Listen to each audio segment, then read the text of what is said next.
မင်္ဂလာပါခင်ဗျာဒီဗီဒီယိုလေးကကြတော့ Gmail အကောင့်အသစ်တစ်ခုကိုဘယ်လိုမျိုးဖန်တီးရမယ်ဆိုတာကိုပြောပြပေးသွားမှာပါ Gmail အကောင့်လေးလူတိုင်းမှာရှိတတ်ပါတယ်အခုနောက်ပိုင်းဒီ website တော်တော်များများကိုဝင်ကြည့်လို့ရှိရင်တော့ ID တောင်းတယ်ပေါ့အဲ့ဒီ ID တောင်းတဲ့အချိန်မှာကိုယ့်ရဲ့ Gmail ကိုထည့်ပြီးတော့ sign in လုပ်ပြီးတော့ဝင်ကြည့်ရပါတယ်ခင်ဗျာဒါဆိုတော့Gmail အကောင့်တစ်ခုကိုဖန်တီးမယ်ဆိုရင်ဖုန်းနဲ့ဖြစ်ဖြစ်ကွန်ပျူတာနဲ့ဖြစ်ဖြစ်လွယ်လွယ်ကူကူဖန်တီးလို့ရပါတယ်ဒါဆိုတော့အခုကျွန်တော်ကွန်ပျူတာမှာဆိုရင်ဒီ browser တွေရှိတာပေါ့ဒီမှာ Chrome ရှိမယ် Microsoft Edge ရှိမယ် Firefox ရှိမယ်ကိုကြိုက်တဲ့ကိုအသုံးပြုတဲ့တခြား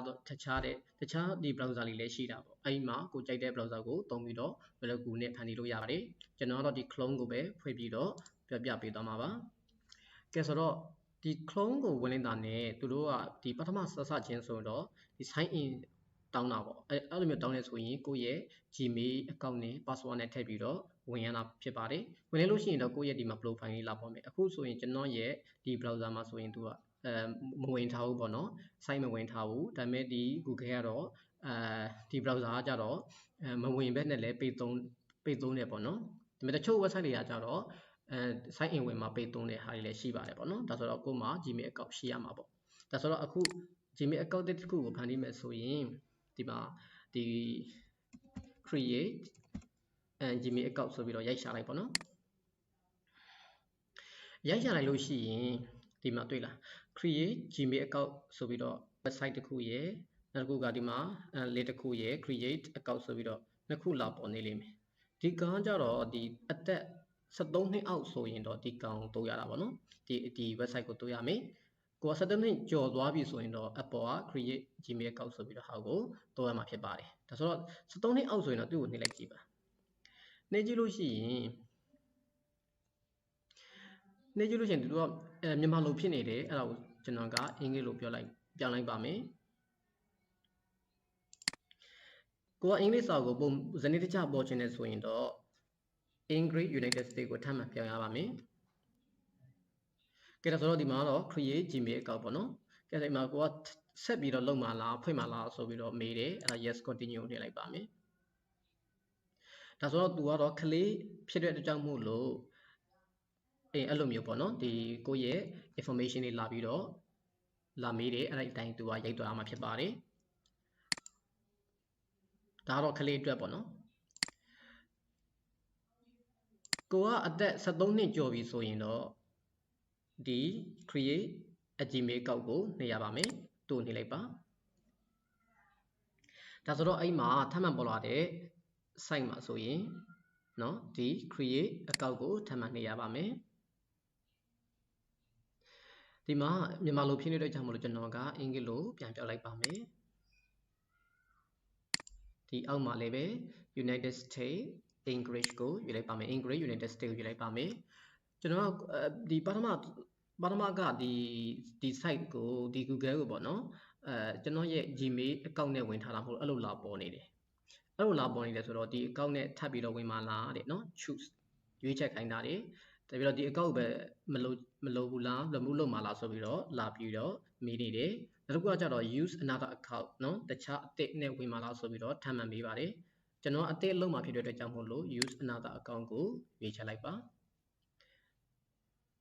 ကို့မှာရှိပြီးသားဆိုရင်တော့ဒီ email နဲ့ဝင်လို့ရတာပေါ့နော်ကိုကကျွန်တော်ကအခုဒီမှာအသစ်တစ်ခုကိုဖန်တီးပြမှာမို့လို့ create account ကိုနေပါဒီမှာထပ်ပြီးတော့ choice လာမေးနေတယ်ဒီpersonal use သုံးမှာလားဒါမှမဟုတ် clip နဲ့သုံးမှာလားနော်ဒီ business အတွက်သုံးမှာလားဆိုပြီးတော့လာမေးပါတယ်အဲ့မှာကျွန်တော်ကဒီ personal use ကိုရွေးချယ်လိုက်ပါမယ်အဲ့မှာကိုယ့်ရဲ့ information လေးကိုနာမည်တွေကိုရေးရမှာဖြစ်ပါတယ်နော်ကျွန်တော်ကဒီတိုင်းပဲရေးလိုက်ပါမယ်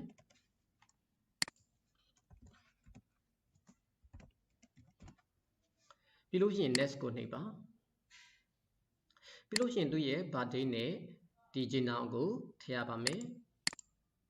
ဒါကိုယ့်ရဲ့မွေးနေ့တစ်ကလေးတွေပေါ့နော်ခုနှစ်တွေကိုရိုက်ထည့်ရမှာဖြစ်ပါတယ်ကဲအဲ့ဒါရွေးချယ်ပြီးပြီဆိုရင်တော့ next ကိုရွေးရပါမယ်ပြီးလို့ရှိရင်ဒီမှာတော့ကျွန်တော်တို့ရိုက်ထည့်လိုက်တဲ့ဒီနာမည်အတိုင်းတို့ကဒီ Gmail account ကို auto ဖွင့်ပေးတာပေါ့နော် ဒီမှာတွေ့လားချောစုလွင်691ဒါပေမဲ့ဒီတိုင်းကိုကလိုချင်နေဆိုရင်တော့လေကိုရွေးလို့ရတယ်လို့ကိုမလိုချင်ဘူးဆိုရင်လည်းအသက်ကိုတိတက်ပြန်ဖယ်လို့ရတာပေါ့နော်အဲ့လိုမျိုးဒါကိုရဲ့နာမည်အတိုင်းပဲကိုကလိုချင်တဲ့အတွက်ကြောင့်မို့လို့နော်ဒီမှာ try ကြည့်မှာပေါ့နော်ကျွန်တော်ပါလားကဲစမ်းကြည့်မယ်ရလားဆိုပြီးတော့မရဘူးဒါဆိုတော့သူများယူပြီးသားပေါ့နော်အရင်ဥထားတဲ့လူတွေပေါ့နာမည်တူတွေယူထားတဲ့လူတွေဖြစ်မှာပေါ့နော်ဒါကျွန်တော်ကဒီမတူတဲ့ဟာကိုပေးရမှာပေါ့ဒါဆိုတော့အပေါ်ကပေးတဲ့ဟာကိုယူမလားဒါမှမဟုတ်ကိုအစ်တခြားပုံစံနဲ့ဖန်တီးမလားပေါ့နော်ဒါဆိုကျွန်တော်ကတခြားပုံစံလေးပဲဖန်တီးလိုက်ပါမယ်ဖန်တီးတဲ့ဟာရတယ်ဆိုရင်တော့သူက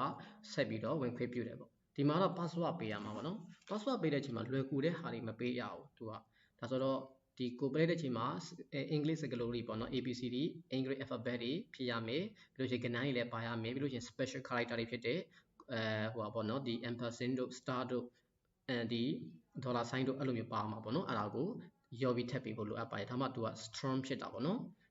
ဒီမှာတော့ကိုယ့်ရဲ့ password ဆိုတော့ကိုမှတ်ထားပါနော်မှတ်ထားရပါမယ်ကဲခုနကကျွန်တော်ကိုပေးလိုက်တဲ့ဒီဟိုပေါ့နော်ဒီ password မပေးခင်မှာဒီခုနကပေးလိုက်တဲ့ဒီဟိုပေါ့ Gmail အကောင့်ကိုတော့မှတ်ထားပါနော်ဒီအကောင့်ကအသေးပဲမို့လို့ကိုရွေးချယ်လိုက်တဲ့ဟာလေနော်အဲ့ဒါကိုမှတ်ထားပါကဲပြီးလို့ရှိရင် password ပေးပါမယ်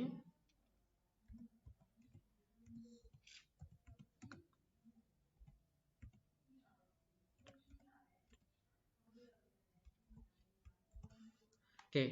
သူကထပ်မှန်ပြီးတော့ confirm လုပ်ပေးတယ်ဆိုတော့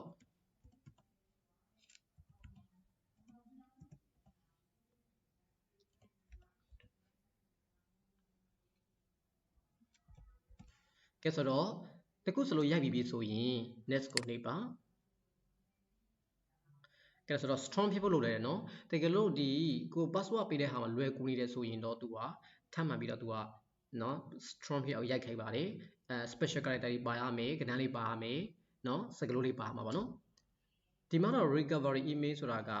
ဒီကို password တွေပါတယ်မိတ်သွားပြီဆိုရင်ကိုကပြန်ဆယ်လို့ရအောင်ပေါ့နော်တကူဖြစ်လို့ရှိရင်အဲ့ဒီမှာ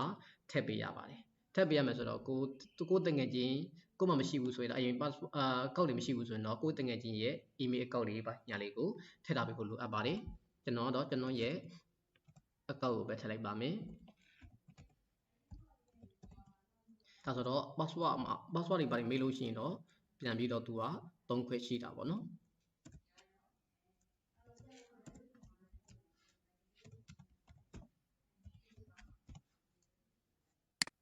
ဒါဆိုကျွန်တော်ဒီ recovery email address ကိုထည့်လိုက်ပါမယ် next ကိုထည့်လိုက်ပါမယ်တကယ်လို့မထည့်ချင်ဘူးဆိုရင်လည်းကိုမှမရှိဘူးဆိုတော့ skip ကိုနှိပ်လို့ရရင်နော်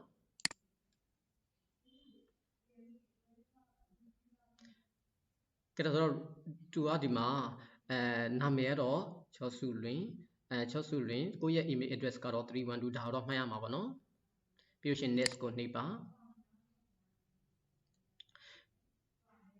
ပြီးလို့ရှိရင် privacy intent တဲ့နော်ဒါတော့သူပြောတဲ့ဒီစီမင်းစည်းကမ်းတွေပေါ့အဲ့ဒါကိုသူကလက်ခံလားဆိုပြီးတော့အောက်ကိုဆွဲချလိုက်လို့ရှိရင်တော့ agree ကိုနှိပ်လိုက်ပါ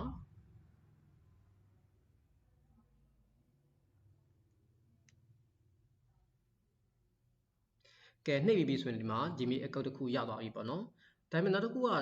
ခုနနေရာမှာပေါ့နော်ဒီတချို့ကတစ်ခါလေကြားလို့ရှိရင်လည်းဖုန်းနဲ့ပေါ့နော်ဖုန်းနံပါတ်နဲ့ဖွင့်ရတာမျိုးတွေလည်းရှိတယ်ကိုက email မထည့်ဘူးဆိုရင်ဖုန်းနဲ့ဖွင့်တာလည်းရှိတယ်တစ်ခါလေတင်ရမှာပေါ့နော်တချို့ကလည်း Gmail နဲ့ရတယ်လို့တချို့ဟာတွေကလည်းဖုန်းနံပါတ်နဲ့တောင်းတာပေါ့ဒါဆိုတော့ဖုန်းနံပါတ်တောင်းနေဆိုရင်တော့ဖုန်းနံပါတ်ကိုယ့်ရဲ့ဖုန်းနံပါတ်ကိုရိုက်ထည့်ရမယ်အဲ့ဖုန်းနံပါတ်အတိုင်းသူကဒီကိုလာပို့ပေးတယ်ပေါ့နော်ကိုယ့်ရဲ့ message ကိုလာပို့ပေးတယ်အဲ့ဒီ message ကိုပို့ပြီးတော့သူတို့ဖွဲ့ခိုင်းတာပေါ့တစ်ခါတလေပေါ့နော်တစ်ခါတော့မတူဘူးပေါ့နော်သူတို့ရဲ့ဟိုက procedure ကလေအခုကျတော့ကျွန်တော်ဖုန်းနံပါတ်နဲ့မတောင်းဘူးဒါဆိုတော့ Gmail နဲ့ဖွဲ့လို့ရတဲ့ပုံစံမျိုးဖြစ်ပါတယ်ဒါဆိုတော့ဒီ profile ပေါ့နော်ဒီမှာ leave ပေါ့နော်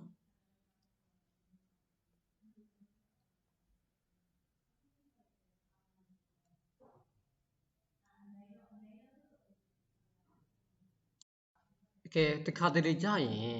ကိုအကောက်ဖွင့်တဲ့ချိန်မှာပေါ့နော်ဒီ recovery email နဲ့သူတို့က confirm လုပ်ခိုင်းတယ်လို့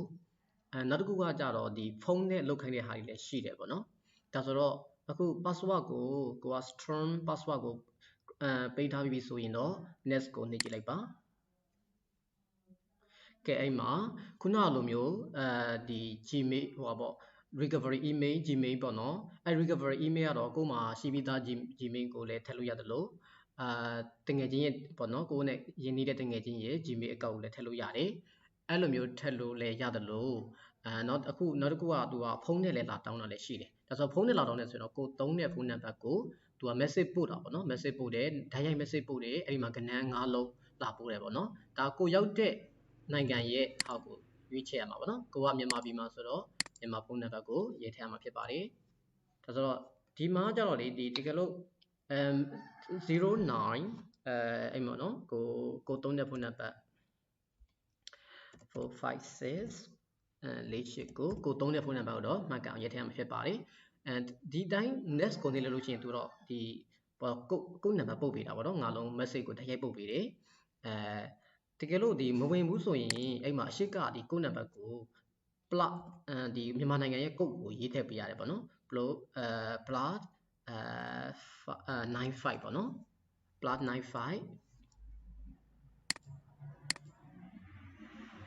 95ဒါတော့မြန်မာနိုင်ငံရဲ့ကုတ်ပေါ့နော် sorry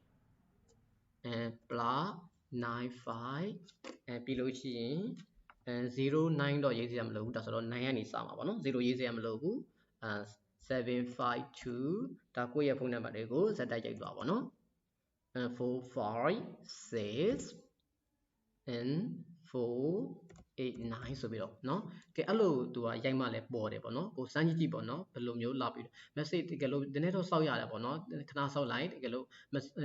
သူပို့တာမရောက်ဘူးဆိုရင်တော့ထပ်ပြီးတော့ try ပေါ့နော်အဲ့လိုမျိုးဒီရှေ့ကလေဒီမြန်မာနိုင်ငံရဲ့ code ကိုပေါ့နော်ကိုရောက်တဲ့နေရာပေါ့ထိုင်းနိုင်ငံဆိုရင်တော့ +66 ပေါ့နော်အခုဒီမြန်မာနိုင်ငံဆိုတော့ +95 နဲ့ရေးရပါတယ်ဆိုတော့ next ကိုနှိပ်လိုက်လို့ရှိရင်တော့သူကဒီ message ကိုပို့ပေးလိမ့်မယ်အဲ့မှာသူက code လာပို့ပေးတယ်ပေါ့နော်6 digit 5လုံးမဟုတ်ဘူးเนาะ6 digit ဖြစ်ပါတယ်အဲ့ဒါ verification လုပ်ခိုင်းတာပေါ့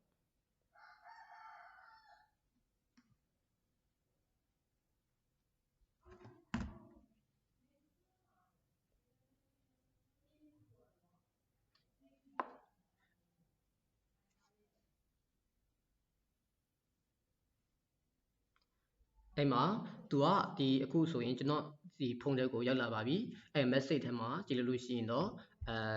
သူကဒီလာပို့တယ်ပေါ့နော် Google ကနေပြီးတော့ verification ကိုလာပို့တယ်အဲ့မှာ7ဒါကိုစီကိုပို့တဲ့ကိုနံပါတ်ကိုရိုက်ထည့်ရမှာပေါ့နော်706ကဲဆိုတော့